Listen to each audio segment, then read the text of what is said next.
अस्सलाम वालेकुम बच्चे, कैसे हैं सब लोग? होप सो सब ठीक होंगे। आज हम सेकेंड ईयर की फिजिक्स चैप्टर 18 के एक्सरसाइज का न्यूमेरिकल देखेंगे one by one. So let's start the first one.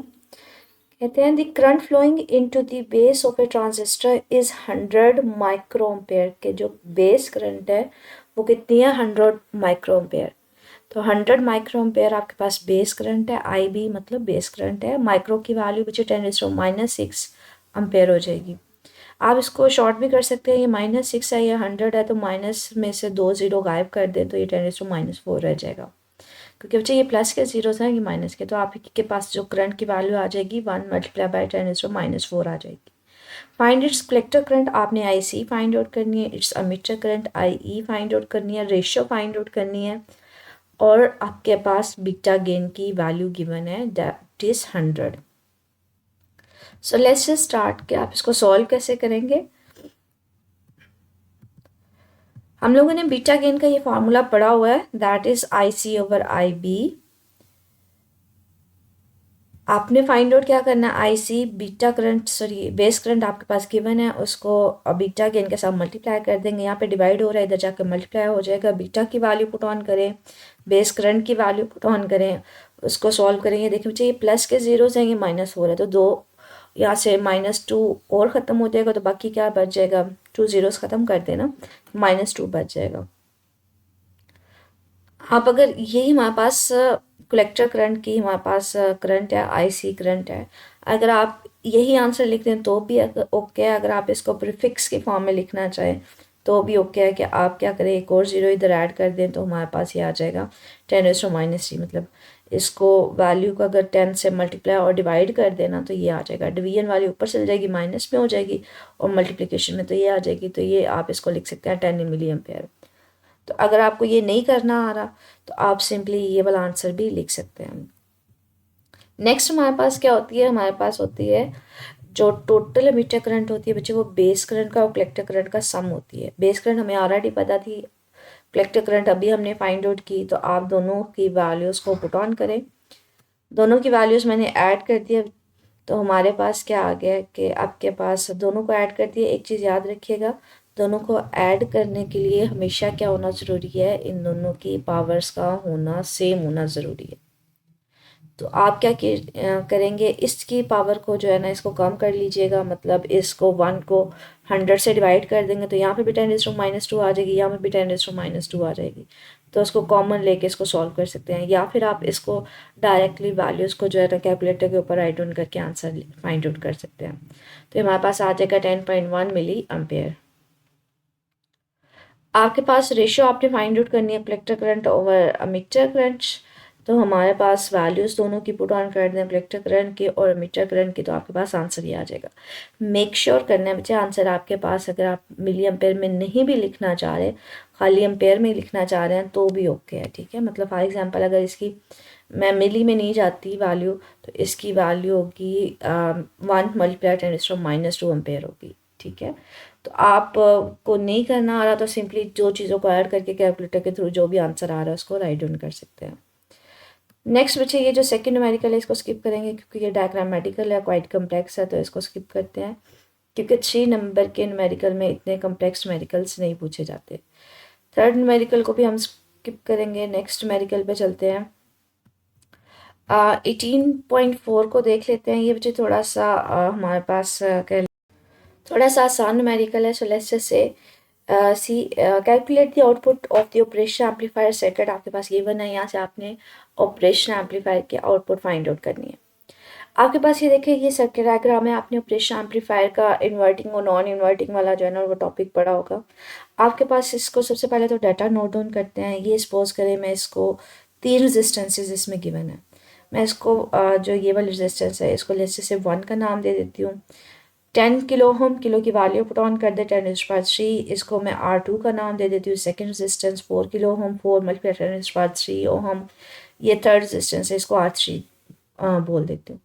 अब इसके क्रॉस बचे वोल्टेज दिया हुआ है। फर्स्ट के क्रॉस मैंने इसको फर्स्ट बोला था तो इसको V1 बोल देते हैं 5 वोल्ट। सेकंड के क्रॉस दिया हुआ मैं इसको बोल देती हूँ V2 -2 वोल्ट। और मैंने इसके क्रॉस यहाँ पे फाइंड आउट करना है आउटपुट वोल्टेज कितना है, ठीक है बच्चे। अब ये पॉइंट देखें, हम लोगों ने ना किसी भी रेजिस्टेंस के अक्रॉस जब वोल्टेज फाइंड आउट करना होता है हम क्या करते हैं, 2 पॉइंट्स लेते हैं।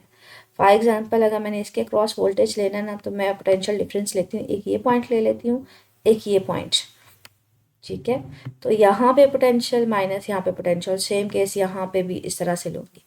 अब यहाँ पे पोटेंशियल मुझे 5 वोल्ट का पता है, यहाँ पे नहीं पता, तो बच्चे ये जो है ना इस पॉइंट पे पोटेंशियल वही होता है जो ये वाला पोटेंशियल होता है। इसको क्या हुआ, ग्राउंड किया हुआ, मतलब यहाँ पे 0 पोटेंशियल है, तो इसका मतलब है यहाँ पे भी पोटेंशियल क्या है, 0। या आपने ये टॉपिक पढ़ा होगा, ठीक है। आपने आउटपुट वोल्टेज निकालना है, वो कैसे निकालते हैं उसको देखते हैं। कहते हैं हमारे पास पहले तो R1 के जो करंट हमने फाइंड आउट करनी है, I1 हमने निकालनी है इस रेजिस्टेंस के अक्रॉस। ओहम्स लॉ के अकॉर्डिंगली आई किसके इक्वल होता है, V बाई आर के इक्वल होता है। तो मैं इस रेजिस्टेंस के क्रॉस पोटेंशियल डिफरेंस लूँगी डिवाइडेड बाय ये आर की वैल्यू, रेजिस्टेंस कितनी है वो लूँगी। तो पहले तो पोटेंशियल डिफरेंस लेते हैं इसके क्रॉस। यहाँ पे पोटेंशियल कितना था 5 और इस एंड पे पोटेंशियल कितना था 0। तो 5 माइनस 0 डिवाइडेड बाय जितनी भी रेजिस्टेंस है उसको पुट ऑन किया, तो मेरे पास इस रेजिस्टेंस में से जो करंट गुजरी थी I1 वो निकल आई। अब I2 मैंने निकालने के, इसमें से करंट कितनी गुजरी थी, एग्जैक्टली वही चीज़ होगी कि इस रेजिस्टेंस के क्रॉस में 2 पॉइंट्स ले लूँगी, एक ये वाला और एक ये वाला। मैं पोटेंशियल डिफरेंस लूँगी ना इस रेजिस्टेंस के क्रॉस। तो यहाँ पे क्या होगा बच्चे, यहाँ पे पोटेंशियल क्या है -2 वोल्ट, और यहाँ पे पोटेंशियल क्या है, ये इसी एंड के साथ ज्वाइन हो रहा है, तो यहाँ पे 0 है। -2 -0 डिवाइडेड बाय R2 की वैल्यू पुट ऑन कर देंगे, तो इसको सिंप्लीफाई कर लीजिएगा, तो ये हमारे पास ये आंसर आ जाएगा। अब हमारे पास जिसको मैंने बोल दिया I3 मतलब R3, इसमें से अगर मैंने फाइंड आउट करना है तो यहाँ पे भी मैं 2 पॉइंट्स ले लूँगी, एक ये पॉइंट एक ये पॉइंट। बच्चे ये जो हमारे पास कनेक्टेड है ना इस साइड से, ये कनेक्टेड है आउटपुट के साथ, और ये वाला पॉइंट किसके साथ कनेक्टेड है, इस 0 टर्मिनल के साथ। तो मैं इसको लिख लूँगी V आउटपुट -0 डिवाइडेड बाय जो भी आपके पास वैल्यू है। आप इसको 1 डिवाइडेड बाय 20 मल्टीप्लाई 3 है, ये -3 ऊपर जाके प्लस, सॉरी माइनस में हो जाएगा, ये +3 है ना, ऊपर जाके माइनस में हो जाएगा, 1/20 आपके पास ये आ जाएगा। V0 या V आउटपुट आपके पास एम्पेयर आ जाएगा। अब I3 तो फाइंड आउट हो सकता है, लेकिन उसमें हमें पहले ये आउटपुट वोल्टेज का पता होना चाहिए। बेसिकली हमने निकालना क्या था, आउटपुट वोल्टेज निकालना था। तो इसको सॉल्व करते हैं, लेकिन लेटर ऑन लेट्स सी इसको देखते हैं। कहते हैं आपके पास ये देखें, कुछ करंट I1 इसमें से आ रही है, कुछ करंट I2 इसमें से आ रही है, दोनों ज्वाइन होके I3 आपको दे रही हैं। तो I1 प्लस I2 होके जमा होके एडअप होके आपको क्या दे रही है, I3। I1 की वैल्यू पुट ऑन कर दे, I2 की वैल्यू पुट ऑन कर दे और I3 की वैल्यू पुट ऑन कर दें। इन दोनों वैल्यूज़ को एडअप करेंगे बच्चे, ये देखें माइनस प्लस माइनस क्या होता है, माइनस हो जाएगा। अब जितनी वैल्यू ये है उतनी वैल्यू ये नहीं है, तो इसमें से इसको माइनस करूँगी क्या आ जाएगा, 0 आ जाएगा, बाकी ये फैक्टर आ जाएगा। अब हमारे पास ये फैक्टर V आउटपुट के साथ मल्टीप्लाई हो रहा है, दूसरी साइड पे जाके क्या हो जाएगा, 0 हो जाएगा, डिवाइड होगा ना तो 0 हो जाएगा।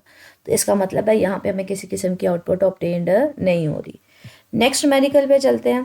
कहते हैं calculate the gain of non inverting amplifier, कि ये हमारे पास एक एम्पलीफायर है जिसको हम लोगों ने आउटपुट दी हुई है नॉन इन्वर्टिंग को, ठीक है। आपने फाइंड आउट करना है कि इसमें हमारे पास गेन कितना आया है, ठीक है, कि अगर आपने इसको सिग्नल दिया तो वो कितना आपको एम्पलीफाई करके दे रहा है। तो आपके पास यहाँ पे ये रेजिस्टेंस दी हुई है, इसको R1 बोल दिया हुआ है, 10 किलो ओम, किलो की वैल्यू 10⁻3, और ये आपको रेजिस्टेंस दी हुई है R2, इसकी वैल्यू 10⁻3, 40 मल्टीप्लाई 10⁻3। आपने गेन फाइंड आउट करना है, सिंपल एज दैट कि आपने इसका फॉर्मूला जो टॉपिक में पढ़ा हुआ है यूज़ करना है, 1 + R2/R1।